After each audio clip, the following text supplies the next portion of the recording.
As a single income mom, the entire weight of my family's financial future rests squarely on my shoulders. I knew I needed to get smart with money, and everyone kept telling me to read the classic finance books. The problem? Between packing lunches, remembering dentist appointments, and just trying to keep my head above water, I absolutely zero time to read a 300-page book. So I'm going to show you how I pull critical retirement building advice from these dense finance books without ever having to read them cover to cover. You know that stack of books on your nightstand? Yeah, that one. The one with the bold titles promising financial freedom and the secrets to wealth. You bought them with the best intentions, telling yourself, this weekend I'll start. Or I'll just read one chapter a night. But then the weekend becomes a blur of laundry and life. And that one chapter turns into 3 sentences before your eyes glaze over. I know that feeling intimately. For me, that stack of books wasn't just a to-do list. It was a monument of my anxiety. I'm the only one providing for my family. The responsibility of building a future for my daughter, of making sure we have a safety net, of planning for a retirement that feels impossibly far away, it's all on me. Every time I look at those unread books, a wave of guilt would wash over me. I felt like I was failing before I even started. The advice is always educate yourself, and for good reason. But the traditional path, spending dozens of hours meticulously reading every single word, it just wasn't built for someone like me. It wasn't built for a mom whose free time comes in 7-minute chunks while waiting for the pasta to boil. My aha moment wasn't some flash of inspiration. It was a slow burn out of pure desperation. One night, I was on the floor of my living room surrounded by bills, a half-finished budget, and that ever-present stack of books. I picked one up, a massive hardcover about investing. I flipped through its dense, text-filled pages and just felt defeated. I thought, there is just no way I can do this. And right then, something shifted. It was the frustration that did it. I realized the problem wasn't me. I wasn't lazy or dumb. The problem was the method. I was trying to fit a square peg, this old school, time incentive reading method, into the round hole of my chaotic life. It was never going to work. If I was going to conquer this, I couldn't play by the rules. I had to make my own. I had to find a shortcut. Not a cheat that would leave me with surface level knowledge, but a strategic system designed for one purpose: to extract the most critical, actionable advice in the least amount of time. I needed to read for application, not for completion. So I stopped trying to read books and started trying to dismantle them.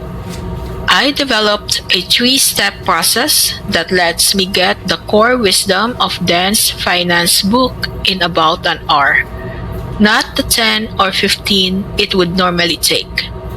This system took me from feeling overwhelmed and guilty to feeling empowered and in control. And today, I'm sharing it with you. Okay, the very first thing I do with a new finance book is what I call book triage.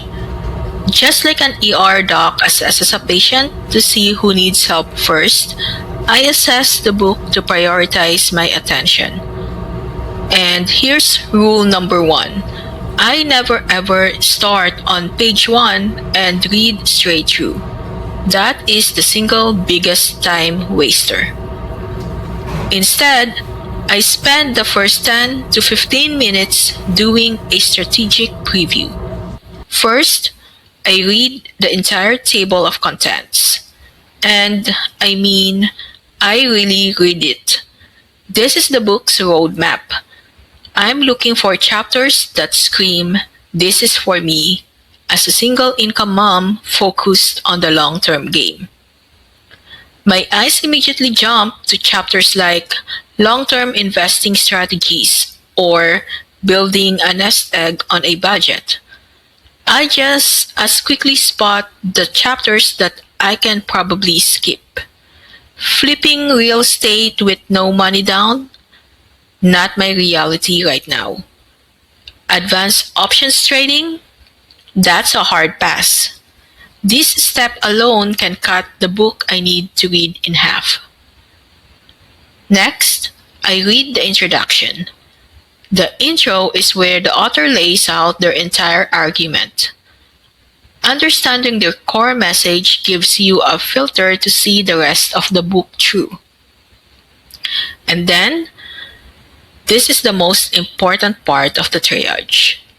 I flip directly to the end and read the conclusion. Yes, I spoiled the ending. Why? Because the conclusion is where the author summarizes all their key takeaways. It's the whole book wrapped in a few neat pages. Reading the intro and conclusion back to back gives you this powerful bird's eye view of the entire book's message before you've even touched the middle. You've basically gotten the Cliff's Notes version, written by the author themselves. Now that I've identified my target chapters, it's time for step 2, surgical strike reading. The goal isn't to read every word. It's to surgically extract the main ideas. This is where we stop being passive readers, letting our eyes just glaze over the pages and become active, aggressive readers. The main technique I use is to read only the first and last sentence of each paragraph. In most nonfiction, the author states their main point in the first sentence and often sums it up in the last. Everything in between is usually supporting stories, long-winded explanations, or fluff. By reading just the bookends of each paragraph, you get the core idea in a fraction of the time. If a sentence really grabs me or seems critical, I'll pause and read the whole paragraph. But otherwise, I keep moving. To help me stay on track, I use a visual pacer. It sounds fancy, but it's not. I just use my finger or a pen to guide my eyes across the page. This does two things. It stops me from rereading lines, a habit that wastes a ton of time, and it forces a steady pace, which keeps my mind from wandering off to my grocery list. I also keep an eye out for any text formatting. Anything in bold, italics, or in bulleted list is a gift from the author. They are literally screaming, "This part is important!" I always slow down and read those parts carefully. Same goes for charts and graphs. When I see figure 2.4, I stop and actually go look at it. A simple chart can often explain a concept better than 5 pages of text. This surgical strike method feels like cheating at first, but you're not cheating. You're being efficient. You're hunting for treasure, not getting bogged down in the mud. We are on a mission. By the way, if this system is clicking for you and you're tired of feeling like you don't have time to get a handle on your money, do me a favor and hit that subscribe button. I share realistic money tips for busy moms every week, and I'd love for you to be part of this community. Alright, last step is the most important one. It's what separates just skimming a book from actually learning something you can use. I call it the active capture method because information is useless if it goes in one ear and out the other. You have to capture it. As I'm doing my surgical reading, I have a notebook and pen right next to me. This is key. My number one rule here is to never highlight. I know highlighting feels productive, but it's a passive aggressive trap. It doesn't force your brain to process anything. Instead of highlighting, I do two things. First, if I hit a word or concept I don't know, like Roth IRA, index fund, or tax loss harvesting, I stop right there and look it up. I don't tell myself if I'll come back to it later, because later never happens. I do a quick Google search on my phone, get a simple definition, and write it down in my own words. Taking 30 seconds to clarify a term can save you from being confused of the whole chapter.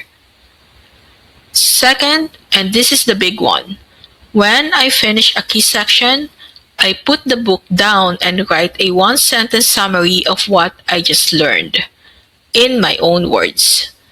This forces me to make sense of it. If I can't explain it simply, I haven't really understood it.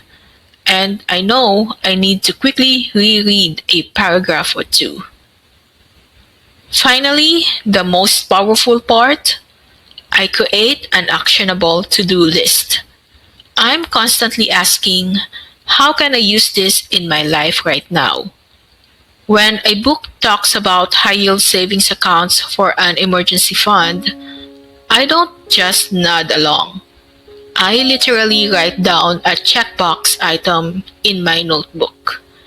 Research and open a high-yield savings account. When it explains automating retirement contributions, I write, log into 401k and set up auto transfers. This turns the book from a bunch of abstract ideas into a concrete battle plan for my family. At the end of an hour, I don't just have a vague idea of what the book was about. I have one-page cheat sheet with the most important lessons and a clear to-do list of the exact steps I need to take. So, what's the payoff from all of this? The most immediate result is time. I'm not kidding. This system lets me digest the critical parts of a 300-page book in about an hour. That's an hour I can actually find. It's a lunch break. It's the quiet time after my daughter is in bed. It's manageable. I've gotten through more finance books in the last year than I did in the 5 years before that. But the real result isn't about saving time. It's what that time lets me do. It has turned my financial anxiety into financial action. That to-do list I make from each book, I actually do it. I opened that high-yield savings account. I consolidated my old retirement accounts. I built a real budget that works for our single income life. I don't look at my family's future with dread anymore. I look at it with a plan. I feel capable. I feel empowered. I'm not a financial wizard and I don't need to be. I just need to be a mom who is proactive and resourceful for my daughter. This system is the tool that lets me be that mom. It's proof that you don't need more time to get smart with your money. You just need a better strategy. So, to every busy mom out there who feels like she's drowning, who looks at that stack of unread books with a pit in her stomach. I want you to hear this. It is not your fault. The traditional way of doing things wasn't designed for us. But that doesn't mean you're locked out. You can take control of your financial education and you can do it efficiently. Just remember the 3 steps. First, book triage to find what matters. Second, surgical strike reading to extract the key ideas. And third, the active capture method to turn those ideas into your personal action plan. This isn't just about reading faster. It's about learning smarter. It's about trading anxiety for a plan and guilt for empowerment. I really hope this was helpful. Now I want to hear from you. What's that one finance book that's been sitting on your nightstand, staring you down? Let me know in the comments below. Maybe we can tackle it together in a future video. And by the way, if you're new here, my name is Jenny. I'm 46 years old, sole breadwinner for my family of 3. And I'm documenting my real-life journey of building financial security one paycheck at a time. And if you want more realistic money tips for moms ready to take control, make sure to like this video and subscribe. Thanks so much for watching and I'll see you in the next one.